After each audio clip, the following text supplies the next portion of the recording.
With the announcement of the World Soul Saga and the breadcrumbs we are getting for the future, I thought it a good time to go back and look at some older breadcrumbs that are more relevant now than ever. I'll start by saying sorry for bringing it up, but this one comes from Shadowlands. It's a book that is starting to make more sense, and if it is seen as canon, will give us insight into what is happening with the cosmological forces of the Warcraft universe. The book in question is Enemy Infiltration, Preface. This is written by what is suggested to be a Dreadlord spy. Let's remember here, while Dreadlords are all through the Warcraft universe, Sire Denathrius has been controlling them all along, and is the Resplendent Master on the first page. Now, let's not forget that Sire Denathrius is still within his sword Remornia, and was rescued and whisked away by the Dreadlords. Now, the contents of his lost journal, each page denotes different targets that they are challenged to manipulate and ultimately topple. After the introduction, the third page states, "In many ways, the Titans will be the easiest to manipulate.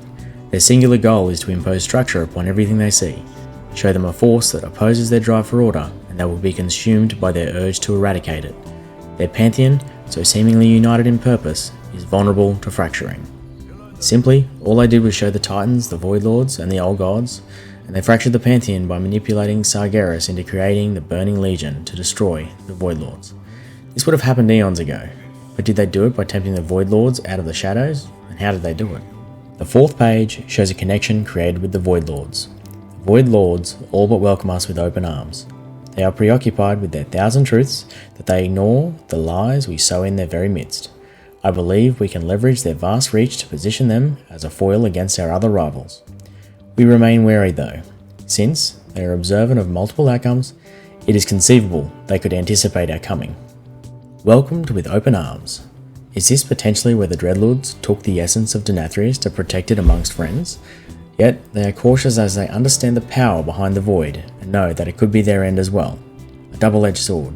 Destroy their opponents and clear the way? It seemed enticing.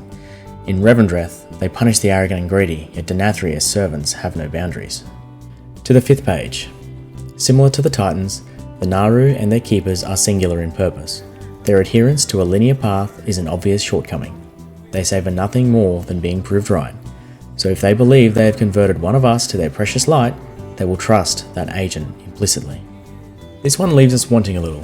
We know the Naaru path is all about the light and they will stop at nothing for it to prevail, but we do not know who their keepers are. Zero made the mistake of trying to dominate and empower Illidan with a light in Legion. This was a fatal mistake, with Illidan overcoming Zero and destroying it. Lothraxion would seemingly be the spy in their midst, as he is the Dreadlord converted to the light. Now page 6 reads closer to where we are now in Dragonflight 10.2. The adherents to life are the most insidious of opponents, perhaps because their nature is so antithetical to our own. Still, we learn much from observing the link between their plane and Ardenweald, and we have high confidence that a vulnerability has been identified. Our operative has already gained the trust of her target. Now, the adherents of life. Wild Gods, Elune, where do we start? The most relevant thing here is that life is a constant process. It is growth, not decay. We look to the plane connected to Ardenweald. Here is the Emerald Dream. We have found a book called The Legend of Elune here. According to the story, Iona was gifted a branch of Gahane from Elune, and she named the world tree that grew from the branch Elune here, in honour of her great love. The Titan Aman'Thul was angered by Iona's actions and ripped the world tree out of Azeroth. Did the Dreadlords show Aman'Thul what she had done, sowing more disharmony in the Pantheon?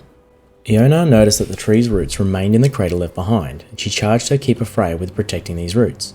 Later, mysterious guardians arrived who dedicated their lives to protecting these roots. It would seem the Emerald Dream is the plane they speak of, but the target they have gained the trust of still remains a mystery here, as does the Emerald Dream in most facets. Page 7 and 8 seemingly discuss their progress with Sargeras, the Burning Legion, Plane of Disorder, and promise to forever remain faithful to the Master.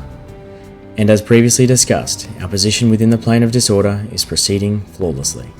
Consuming fel energy is not a pleasant process, but a necessary one. The deception you have architected will bear fruit in the ages to come. As ever, we shall serve as your unseen hand.